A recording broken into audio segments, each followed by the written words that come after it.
They called Saturday D-Day, when protesters say the president and his government would be forced to step down. They blame Gotabaya Rajapaksa for an economic crisis that's made life unbearable for many of the country's 22 million people. After breaking through barricades, yet another unprecedented moment. The demonstrators stormed into the president's official residence in Colombo. Inside, this is what it looked like. The president was moved by his security team to an undisclosed location earlier, while protesters ransacked his bedroom and took photographs on his bed.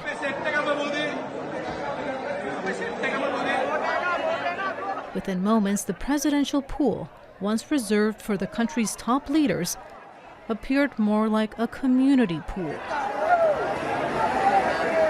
Today is the Independence Day for me, being born in this nation, not 1948. Because today we have fought for our freedom from the tyranny, from the scoundrels, from the blackguards, from the rascals, the rogues, and the greedy politicians who have run our nation below ground zero. The 73-year-old president was elected in 2019. Analysts say it's only a matter of time before he's forced to step down. As soon as the president's resignation is announced, the prime minister becomes the acting president according to the constitution, and that is for a period of 30 days, within which Parliament must decide who amongst its members will be elected to serve the remainder of Gotabaya Rajapaksa's term. Anger is rising at the government's handling of a dire economic crisis, the worst in 70 years. The monthly minimum wage is about $80, and access to food, fuel, and medicine is limited, and the government has run out of foreign currency. Rajapaksa's political allies know this is a crucial moment for his presidency.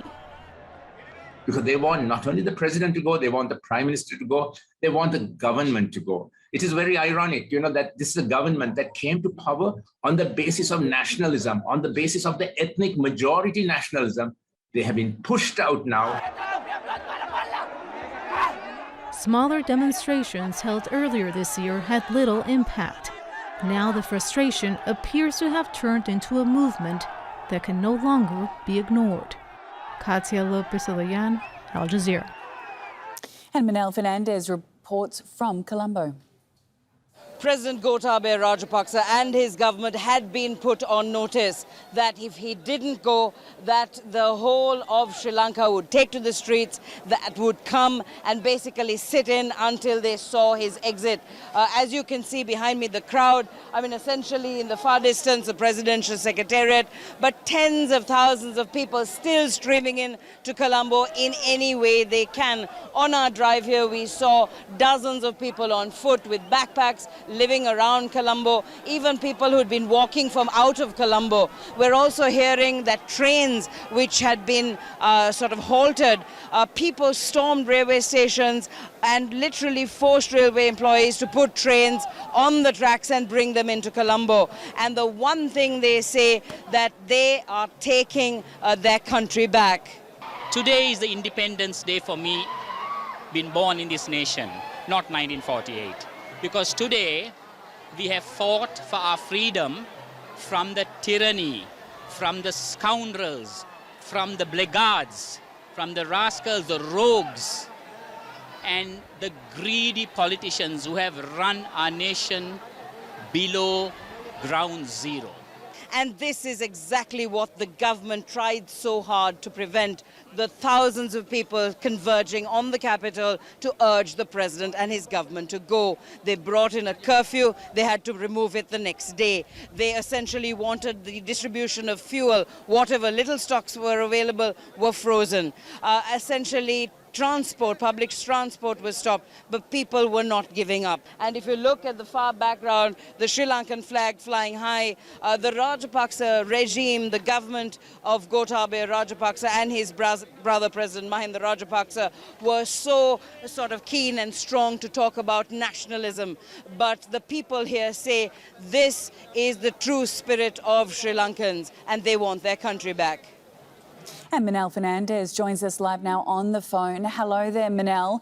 So the Prime Minister says he's willing to stand down. What else came out of that meeting of party leaders?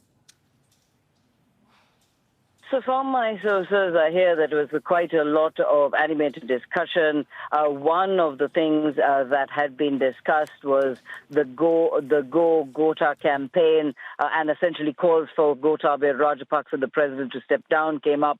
But the party leaders had pointed out that given the national outcry that people would not be satisfied and they had pushed for even more essentially to be done. They had recommended that both the president and the prime minister both step down. Now, this didn't go down very well. There were some discussions, at which point we're also hearing from the prime minister's office that the prime minister basically offered to step down, saying he was willing to resign only when there was a national government that was put in place so as to ensure that the stability, the sort of building blocks back to normality, if you like, is not sort of hampered by political instability.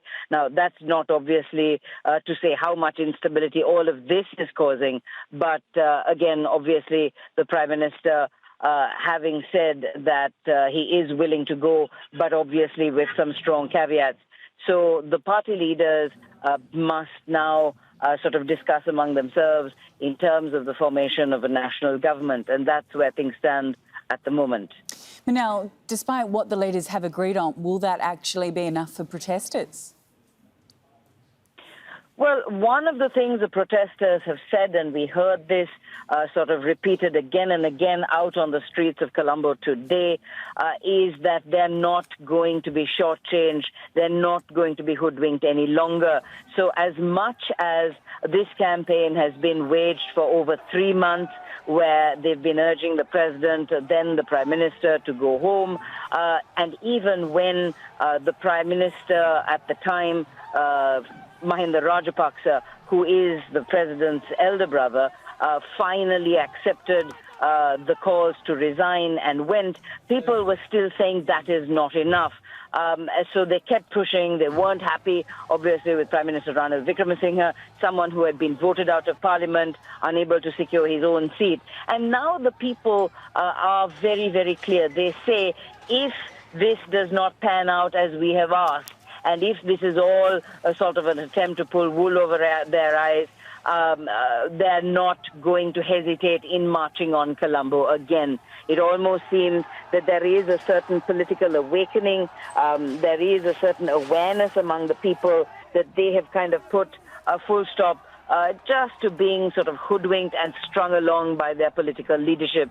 So as much as you might find Prime Minister Ranil Wickremesinghe a very astute politician over many, many decades, playing word games, saying he's willing to resign, but, having sort of caveats on that about, the formation of a national government before he does so.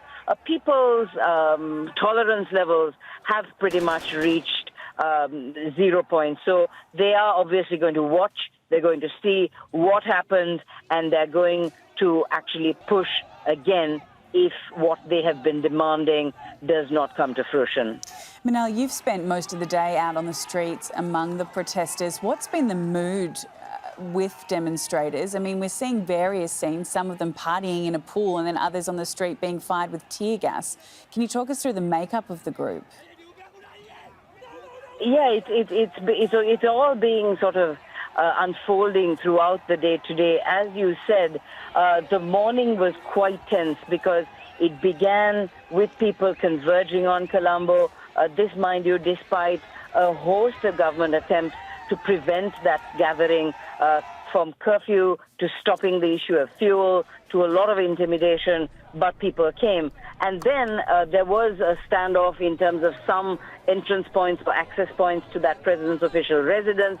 But basically, that first volley of tear gas that then followed with a number of rounds of tear gas this morning. In fact, the Al Jazeera team came in for it as well. And believe me, it's not a pleasant experience. Hundreds and hundreds of students were basically affected.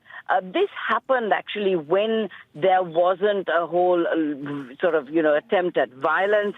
The police just pushed the line back, obviously very keen to make sure that the protesters don't break through the barricades and enter the president's house.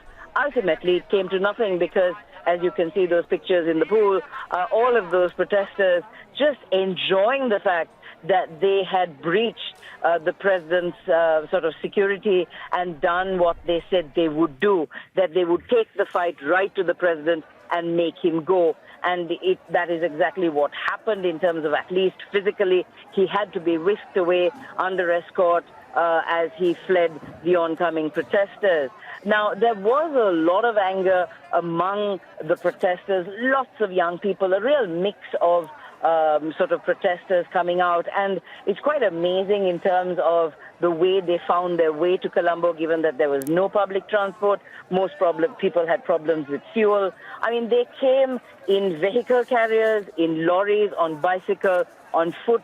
There was one old lady, a grandmother with her 2 grandchildren, who had walked over 20 kilometers. The poor lady was almost at the point of exhaustion, and she sort of fainted by the side of the road and had to be revived. So there were lots of people. These aren't just kind of rebel young people trying to cause mayhem.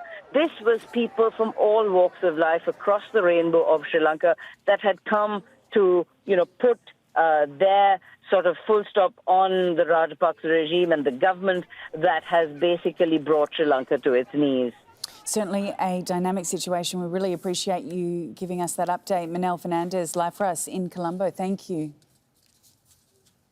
Let's take a closer look now at the Rajapaksa family, which has dominated politics in Sri Lanka for 20 years. Mahinda Rajapaksa, the current president's brother, came to power as president in 2005 and led the country for 10 years. He appointed his 3 brothers as government ministers. Gotabaya Rajapaksa won the presidency in 2019 and immediately appointed his brother Mahinda as prime minister. Mahinda was replaced by Ranil Wickremesinghe in May. Demonstrators accuse the brothers of cronyism, corruption and economic policies that have caused the current crisis. For more on this story, let's bring in W.A. Wijewardena, who is an independent economic analyst, and the former Deputy Governor of the Central Bank of Sri Lanka. He joins us from Colombo. W.A., thanks so much for being on the program. As we've been reporting, the Sri Lankan Prime Minister says he's willing to resign to make way for an all-party government. Will this ease protesters' concerns?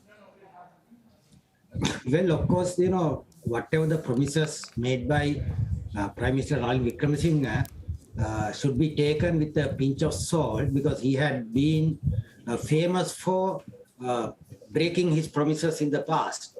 So I feel that, unless he resigns and, goes away, the protest campaign will continue, and it might end up in a bloodbath. Not like the peaceful protests that had taken place in Sri Lanka right now. It might end up in a bloodbath.